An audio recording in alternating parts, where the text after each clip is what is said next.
రిషికొండకు బోడుగుండు కొట్టించి మరీ జగన్మోహన్ రెడ్డి మాయామహల్ని నిర్మించారని వైఎస్ భారతిరెడ్డి గారి కోరిక మేరకే జగన్మోహన్ రెడ్డి మాయామహల్ని నిర్మించారని ఈ మాయామహల్ నిర్మాణం కోసం జగన్మోహన్ రెడ్డి కోట్ల రూపాయల ప్రజాధనాన్ని వృధా చేశారని ఈ మాయామహల్లో వాడినటువంటి ప్రతి వస్తువుని జగన్మోహన్ రెడ్డి విదేశాల నుంచి తెప్పించారు అంటూ జగన్మోహన్ రెడ్డి మీద కొన్ని ఆరోపణలు వస్తున్నటువంటి నేపథ్యంలో ఈ అంశం మీద మనం విశ్లేషణ చేసుకునే ప్రయత్నం చేద్దాం.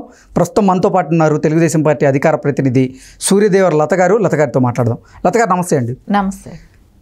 లత గారు, రిషికొండకి బోడుగుండు కొట్టించి మరీ జగన్మోహన్ రెడ్డి మాయామహల్ని నిర్మించారని, అయితే వైఎస్ భారతిరెడ్డి గారి కోరిక మేరకే జగన్మోహన్ రెడ్డి ఈ మాయామహల్ని నిర్మించాల్సి వచ్చింది అని, ఈ మాయామహల్ కోసం కొన్ని వందల కోట్ల రూపాయల ప్రజాధనాన్ని జగన్మోహన్ రెడ్డి వృధా చేశారని, ఈ మాయామహల్లో వాడినటువంటి ప్రతి వస్తువు కూడా విదేశాల నుంచి దిగుమతి చేసుకుందే అంటూ జగన్మోహన్ రెడ్డి మీద, అలాగే మాయామహల్ మీద, అంటే రిషికొండ ప్యాలెస్ మీద రకరకాలుగా వార్తలు వస్తూ ఉన్నాయి, కొన్ని ఆరోపణలు కూడా వస్తూ ఉన్నాయి.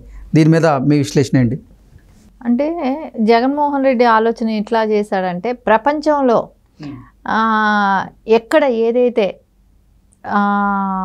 అందుబాటులో ఉంటుందో, అంటే అందుబాటులో మీన్స్ అంటే అది అక్కడ ఏదైతే ఫేమస్, అంటే కర్టన్ ఒక చోట, కమోడ్స్ ఒక చోట, ఇది అంటే ఏ దేశంలో ఏ వస్తువు ఫేమస్తో తెలుసుకొని ఆ దేశం నుంచి ఆ వస్తువుని దిగుమతి చేయించారు అంటారా? ఖచ్చితంగా అదే. అంటే దేశంలో ఏదైతే ప్రత్యేకత ఉంటుందో అలాంటివన్నీ కూడా, అంటే కార్పెట్స్ కానివ్వండి, ప్రతిదీ కూడా ఏ దేశంలో ఏదైనా, అంటే ఇప్పుడు నార్వేగా తీసుకోవచ్చు, ఇటలీ, జర్మనీ, జపాన్, ఇట్లా ప్రతి దేశంలో ఏదైతే అక్కడ దొరుకుతాయో అనే వాటిని అన్ని, అంటే అట్లాంటివన్నీ సెర్చ్ చేసి తెప్పించుకోవటం చేశాడు.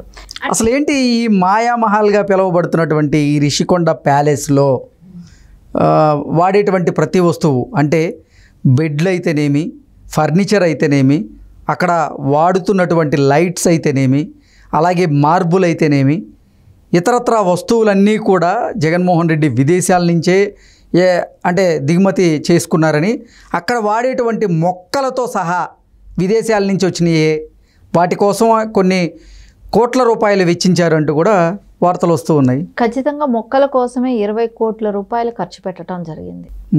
ఒక మొక్కల కోసం విదేశాల నుంచి తెప్పించి పెట్టారు. ఎందుకు మొక్కలు ఇండియాలో దొరకవా? అదే కదా జగన్మోహన్ రెడ్డికి, ఇండియాలో పనికి రాలేదు. సో విదేశాల నుంచి 20 కోట్లు, అంటే నాది కానిది ఎక్కడికైనా పర్లేదు కదా, ఆయన కాదు కదా సొమ్ము. ఆయన సొమ్ము అయితే ఆయన ఏమైనా ఆలోచించేవాడు, ఆయనది కాదు సొమ్ము, ప్రజల సొమ్ము, ఏమైనా చేయొచ్చు.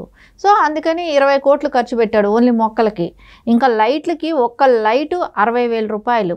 సో 4,000 లైట్లు ఫిట్ చేశాడంటే ఇంకా ఏ రకంగా ఖర్చు అయి ఉంటుంది ఆ బిల్డింగ్కి. అంటే ఈ మాయామహల్ మొత్తం మీద విద్యుత్ దీపాలు 4,000 విద్యుత్ దీపాలు వాడారంటారా? ఖచ్చితంగా 4,000 విద్యుత్ దీపాలు వాడి ఒక్క లైట్కి వచ్చి 60,000 రూపాయలు. అంటే ఇప్పుడు వీళ్ళ ఆ 4,000కి ఎంత, ఒక సామాన్యుడికి ఇల్లు కట్టుకోవటానికి ఎంత కష్టపడాల్సి వస్తుంటే, నువ్వు ప్రజల ధనంతో తీసుకెళ్ళి నువ్వు ఇల్లు కట్టుకుంటా. ఇప్పుడు 2 లైట్ల విలువ 1.5 లక్ష. ఒక విలేజ్లో ఒక ఇల్లు వచ్చేస్తుంది, చిన్న ఈ విలేజ్ గవర్నమెంట్ కట్టివచ్చు. సో అలాంటిది నువ్వు ఈరోజు ఎంత దారుణంగా ప్రజలతో. అసలు తెలుగుదేశం పార్టీ నాయకులు కూడా జగన్మోహన్ రెడ్డి మీద చేస్తున్న ఆరోపణలు ఏంటంటే, పేదోడికేమో 1 సెంటు భూమిలో ఇల్లు కట్టి ఇస్తాను అని చెప్పి నువ్వు చెప్తూ ఉన్నావు, కానీ ప్రజల ధనాన్ని మాత్రం నువ్వు వృధాగా ఖర్చు చేస్తూ 500 కోట్లకు పైగా వెచ్చించి నువ్వు మాయామహల్ నిర్మించావంటూ కూడా ఇప్పటికే టీడీపీ నాయకులు కొంతమంది ఆయన మీద ఆరోపణలు చేస్తున్నారు. ఇప్పుడు దగ్గర అది 10 ఎకరాలు 12 ఎకరాల్లోనే కట్టిన ఈ ప్యాలెస్ కదా, అది 9 ఎకరాల పైన ఉంది. 9 ఎకరాల పైన ఉంది కదా. సో ఈ ప్యాలెస్ అంతా ఇప్పుడు ఆయనకి వీళ్ళేమో చిన్న స్థలం ఇవ్వటానికి ఇన్ని రకాల లెక్కలు వేశాడు. ఈయనకేమో 9 ఎకరాల పైన, 9 ఎకరాల 88 సెంట్లు ఏదో ఉన్నది. అంటే ఈయనకి అంటే దగ్గర 10 ఎకరాలకి. సో అంటే నువ్వు 10 ఎకరాల్లో నీకు బిల్డింగ్ ఉండటమే నీకు 10 ఎకరాల్లో ఉన్నది, మళ్ళీ లాను అవన్నీ కలిపితే 60 ఎకరాల వరకు ఆక్యుపై చేశాడంట. సో అంటే ఇప్పుడు ఈయనకి ఇన్ని ఎకరాల్లో ఈయనకి ప్యాలెస్ కావాలి అంటే అది గవర్నమెంట్ సొమ్ముతో కట్టించుకొని ఆయన ఉపయోగించుకోవాలి. అంటే ఆయన కోసం కాదని చెప్తున్నారు మరి వైసీపీ నాయకులు. అంటే ఆయన కోసం కాదు, దేశ ప్రధాని వచ్చినా రాష్ట్రపతి వచ్చినా ఇక్కడ బస్ చేయడానికి వీలుగా మేము ఏర్పాటు చేసాము టూరిజం బిల్డింగ్ కోసమే ఇది మేము ఉపయోగించేందుకు మేము దాన్ని నిర్మాణం చేసామంటూ వాళ్ళు చెప్తూ ఉన్నారు. తినడానికి తిండి లేకపోతే మీసాలకు సంపంగి అడిగాడు అంటావు వెనకటికి ఒకడు. అట్లా ఉంది. సెక్రటరేట్ తాకట్టు పెట్టేది ఒక పక్క, వీళ్ళకేమో ఉండటానికేమో ఇంత లగ్జరీ బిల్డింగా అంటే అసలు అట్లాంటిది రాష్ట్రపతికో వచ్చినప్పుడు విడిదికే అనుకుందాం, ప్రధాని అనుకున్నప్పుడు కూడా అనుకుందాం. ఎందుకు వెళ్ళనివ్వలేదు? ఎవరైనా వెళ్ళి చూడొచ్చు. రాష్ట్రపతికి కట్టినా ప్రధానికి కట్టినా వెళ్ళి చూసే అవకాశం ఉంటది కదా అపోజిషన్ లీడర్లకి. ఎందుకు రానివ్వలేదు? ఆ రోజు అపోజిషన్ వాళ్ళని ఎవరిని కూడా రానివ్వకుండా అడ్డెందుకు పడ్డారు అంటే మీరు ఆ రోజు ఏం చెప్పారు? జగనన్నకి అని చెప్పారు కదా, ఆయన వచ్చి అక్కడి నుంచే పరిపాలన సాగిస్తారు, సో నెక్స్ట్ 24లో గెలిచి ఆయన అక్కడి నుంచే పరిపాలన సాగిస్తారు అని చెప్పినారు కదా.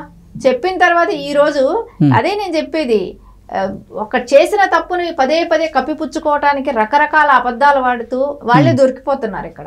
ఓకే, సో ఇప్పుడు అక్కడ అంటే జగన్మోహన్ రెడ్డి ఉండేందుకు మాత్రమే ఆ మాయా ప్యాలెస్ నిర్మించారని చెప్తారా?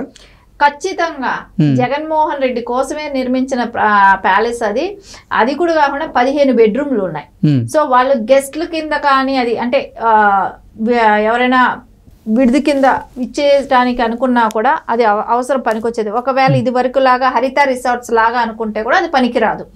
హరిత రిసార్ట్స్ పెట్టినప్పుడు హరిత రిసార్ట్స్ పేరు మీదనే, అంటే మొత్తం మనకి ఏపీలో ఎక్కడున్నా హరిత అనే పేరు మీదనే ఉన్నాయి, హరిత రిసార్ట్స్ కిందే ఉన్నాయి. సో అలాంటప్పుడు నువ్వు స్టార్ట్ చేసేటప్పుడే ఆ పేరు మీద స్టార్ట్ చేసి ఉంటారు. సో అది వచ్చినప్పుడు నష్టం లేదు, అందరూ వెళ్ళి చూసేదానికి కూడా అవకాశం ఉంటది. ఇన్ని సంవత్సరాలు కూడా పట్టదు.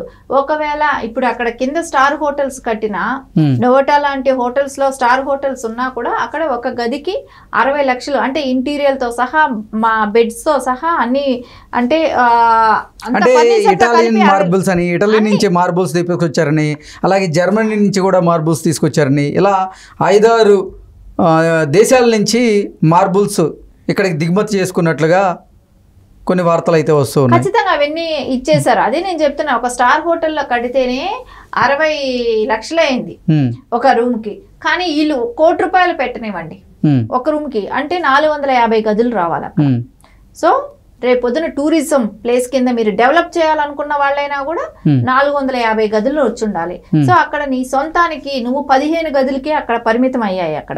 అంటే నువ్వు సొంతంగా ఇల్లు కట్టుకునేటంటే ప్లాన్ చేశాడు ఆయన. ఏమంటే భారతిరెడ్డి గారిని సంతోషపరచడానికి కోసం కట్టుకున్న ప్యాలెస్ అది. సో అది ప్రజాధనంతో కట్టిన ప్యాలెస్. సో ఇక్కడ ఎక్కడా కూడా మళ్ళీ ఇంకోటి కూతుర్ల కోసం అటొకటి ఇటొకటి కట్టాడు.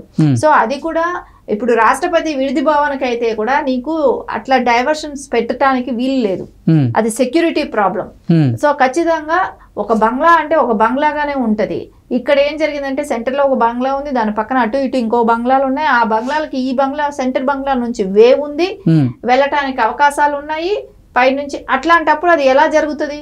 అది ఆయన సొంతం కోసం వాళ్ళ కూతుర్ల కోసం కట్టుకున్నట్టే చెప్తున్నారు. సో ఇది ఎవరి ధనంతో కట్టారు. సో దీన్ని అందరికీ ఇప్పుడు దొంగ దొరికిపోయినాక నాకు తెలీదు మేము ఈ ఆలోచనతో కట్టాం ఆ ఆలోచనతో కట్టాం అని చెప్తే నమ్మే పిచ్చి ప్రజలు ఎవరూ లేరు. అట్లాంటి అనుకున్నాడంటే అంటే గుడివాడ అమర్నాథ్ గారు ప్రెస్ మీట్ పెట్టి మరి ఆ మంచి కార్యాలయాలు, మేము మంచి భవనాలు, విలాసవంతమైనటువంటి భవనాలను మేము నిర్మించాము, మీరు అక్కడ పరిపాలన చేయండి, లేదంటే అవి ఏదైనా హోటల్కి మీరు లీజుకి ఇవ్వండి, అంతేగాని దీన్ని ఇంత రాద్ధాంతం చేయాల్సిన అవసరం ఏముంది? జగన్మోహన్ రెడ్డిని మీరు పిచ్చి ఎదవ అది దాన్ని అద్దెలకి తీసుకుంటాడో చెప్పమని చెప్పండి, ఆ ఎదవల్నే చెప్పమనండి. ఎవడు దాన్ని అద్దెలకి తీసుకొని ఎవడికి ఇస్తాడో చెప్పండి. హోటల్స్ కి ఇవ్వచ్చు, టూరిజం డెవలప్ చేయొచ్చు అని చెప్తున్నారు. ఎంత ఒక హోటల్ కి ఎంత కడతారు? 15 రూములు ఉండేది ఒక పెద్ద హోటల్ అవుతుందా? ఒక స్టార్ హోటల్ అవుతుందా? 7 స్టార్ అవుతుందా? సరే, ఆ రేంజ్ లో ఎవరు వచ్చి అక్కడ దిగుతారు? ఆ రేంజ్ లో అంటే ఒక రోజుకి కోట్లలో వచ్చి అద్దె చెల్లిస్తే కానీ దానికి కట్టిన ఇది రాదు. అంత 15 రూములకి ఎవరు చేస్తారు? ఏ ఎదవ కట్టాడు ఆ ఎదవని అడగాలి ఇప్పుడు ఇవన్నీ.